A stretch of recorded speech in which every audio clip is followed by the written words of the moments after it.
লগত কাজিয়া হৈছিলে। কাজিয়া হোৱাৰ পিছত মই দেউতাকৰ ঘৰত গৈছিলোঁ।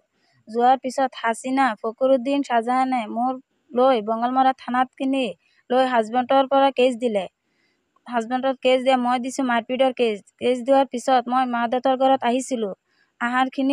মই হাজবেণ্ডৰ ঘৰত আকৌ গুচি আহিলোঁ। মোৰ হাজবেণ্ডত এনেই কেছ দিছোঁ, মই জোৱাইৰ ঘৰত যাব লাগিব, এটা বাচ্চা আছে ন, সেইকাৰণে মই হাজবেণ্ডৰ ঘৰত আহি শুনিছোঁ। মোৰ হাজবেণ্ডে ক'লে আমাৰ পৰা নাছিৰে 70,000 টকা ল'লে, তুমি যে কিয় কেছ দিছিলা, সেইকাৰণে মই দিছোঁ মাৰপিটৰ কেছ। কেছ দিয়াৰ পিছত 70,000 টকা লৈ খালে। মই বঙালমৰা থানাত গৈ মোৰ হাজবেণ্ডক লৈ কেছটো উঠালোঁ। কেছখিনি উঠাই আহি বিপিৰিয়া থানাৰ ওচিৰ পৰা কৈ 70,000 টকা মোৰ হাজবেণ্ডৰ পৰা লৈছে, লৈ খাই দিলে। নাছিৰ উদ্দিন, হাছিনা বেগম, ফকৰুদ্দিন। আতাপুৰৰ পৰা লৈছে 15,000 টকা, শৰীফুলৰ পৰা লৈছে 25,000, আৰু মিনাল উদ্দিনৰ পৰা লৈছে 15,000, মোৰ হাজবেণ্ডৰ পৰা লৈছে 15,000 টকা। কেইটা লৈ কৈছে তোৰ ওপৰত কেছ দিছে মাইকীজনী, সেইকাৰণে মই দিছোঁ আতাপুৰৰ ওপৰত কেছ, হাজবেণ্ডৰ ওপৰত দিছোঁ, শৰীফুল ইছলামৰ ওপৰত কেছ দিছোঁ, আফিলা বেগমৰ ওপৰত। মিনাল উদ্দিনৰ ওপৰত কেছ নাই। সেই কৈছে তোৰ মাইকীজনীৰ ওচৰত কেছ দিছে। সেই ভয়ংকৰ দেখুওৱাৰ বাবে সিহঁতৰ 70,000 টকা দি দিলে। দি নাছিৰৰ হাতত দিছে। নাছিনাৰ ফকৰুদ্দিনে হাছিনা টকা কেইটা খাই দিলে।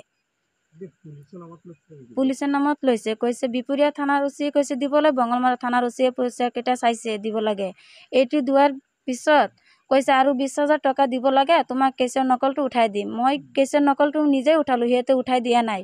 সি কৈছে মই কেছৰ নকলটো উঠাই দিম, তহঁতৰ পইচা কেইটা দে। সেই ভয়ংকৰভাৱে 70,000 টকা দি দিলে। কৈছে দিয়া নাই, পুলিচৰ হাতত পইচা দিয়া নাই।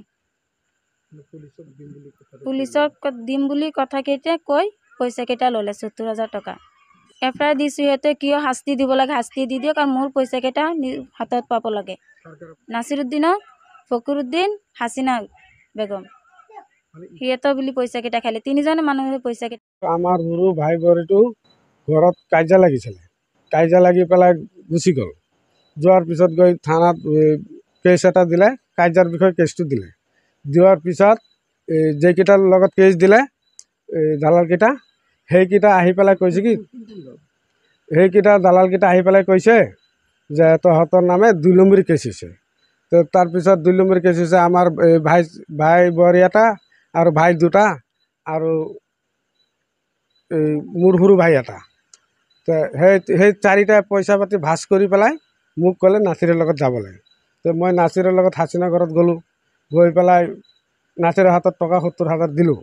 যোৱাৰ পিছত মোক লৈ পেলাই বিপুৰত গৈছে। যোৱাৰ পিছত মোক ৰোডত গাড়ীত বহাই সিহঁতে থানাত গৈছে। থানাৰ পৰা আহি পেলাই কৈছে এইটো মিলালোঁ। তাত গৈছিলে হাছিনা গৈছিলে, নাছিৰ গৈছিলে, তাৰপিছত আৰু সিহঁতৰ লগৰ আৰু আছিলে, সেইকেইটা লৈ পেলাই গৈছিলে। তাৰপিছত তাৰ পৰা আহি মোক এই বাঙালমাৰা থানাৰ মুখত নমাই দিলে, থানাতে নমাই দিলে। নমাই পেলাই মোক ক'লে তই গুচি যা। মই আহি পেলাই হোটেলত বহি আছোঁ। তাৰপিছত ক'লে কি এইটো থানা হৈ গ'ল। তাৰপিছত ক'লে কালি তহঁতক মিলা মিলি কৰি দিম। থানাত এইটো ক'লে কি পইচাটো দি থৈ আহিলোঁ ছাৰক। তাৰপিছত এইটো পইচাটো ছাৰক দিলে নাই সেইটো আমি নাজানো, আৰু ছাৰৰ কথা কৈ পেলাই পইচাটো ল'লে। যে লৈ পেলাই সিহঁতে পিছত আহি পেলাই মোক কৈছে এইটো হৈ গ'ল, কালি মীমাংসা কৰি দিম। মীমাংসা কৰি পেলাই আহি পেলাই কৈছে টকা 20,000 লাগিব। তাৰপিছত লাগিব 20,000 টকা দিব পৰা নাই। তাৰপিছত সিহঁতে অহা নাই। তাৰপিছত বোৱাৰীটো আমাৰ ঘৰত নিজে নিজে আহি উঠিলে। উঠাৰ পিছত আমি বোৱাৰীটো ক'লে যে যাক কেছটো মই উঠাই দিম। তাৰপিছত কেছটো আমি উঠাবলৈ গ'লোঁ। যোৱাৰ পিছত কেছটো আমাক ছাৰে একদম বিনা পইচাত উঠাই দি দিলে, মীমাংসা কৰি দিলে আমাক। তাৰপিছত আমি গুচি আহিলোঁ। আহি পেলাই আমাৰ টকা 20,000 যে ল'লে, 70,000 ল'লে। লোৱাৰ পিছত আমাৰ কেছটো উঠাই দিয়া নাই, আৰু আমাৰ লগত কোনো লগ বগ কৰা নাই সিহঁতে।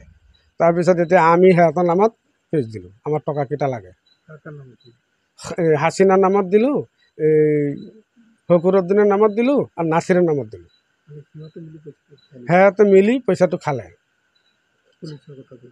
মিছা কথা কৈ খালে, আমাৰ কেছটো উঠাই দিয়া নাই। তাৰপিছত আমি নিজে নিজে উঠালোঁ। আমাৰ পৰা ছাৰে 1 টকা পইচা লোৱা নাই। আমাক উঠাই মেলি ছাৰে আৰু আমাক তামোল চাহ তাহ খুৱাই দিলে। এইটো থানা বিপিৰা থানাৰ কথা কৈ লৈছে, বঙালমৰা থানাৰ কথা কৈ লৈছে। কৈছে 2 থানাত দিলে তহঁতৰ 2 নম্বৰী কেছ আছে।